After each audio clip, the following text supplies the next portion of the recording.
கொக்குக்கு எத்தனை கால்கள்? ஒரு வீட்டில் வீட்டு உரிமையாளரும் அவருக்கு துணையாக ஒரு சமையல்காரரும் இருந்தனர்.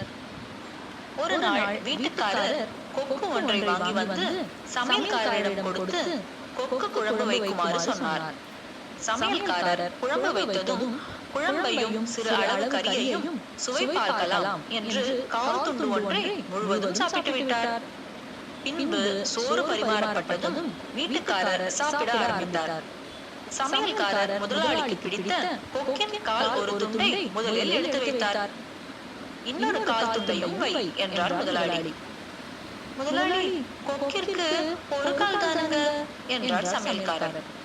கொக்கிற்கு இரு கால்கள் இருக்குமே என்றார் முதலாளி. இல்லைங்க, ஒரு கால் தானுங்க என்றார் சமையல்காரர். முதலாளி எவ்வளவோ சொல்லி பார்த்தும் சமையல்காரர் ஒப்புக்கொள்ளவில்லை.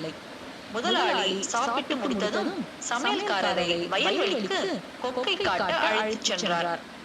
வயலில் ஒரு கொக்கு ஒரு காலை மடக்கிக் கொண்டு ஒற்றை காலுடன் நின்று கொண்டிருப்பதை பார்த்த சமையல்காரர், பாருங்க முதலாளி, கொக்குக்கு ஒற்றை கால் தான் என்று முதலாளியிடம் காட்டினார்.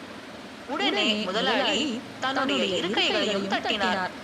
சப்தம் கேட்டதும் கொக்கு தனது இரு கால்களையும் மடக்கிக் கொண்டு பறக்க ஆரம்பித்தது. பார், கொக்கிற்கு இரு கால்கள் என்று சமையல்காரரிடம் காட்டினார் முதலாளி.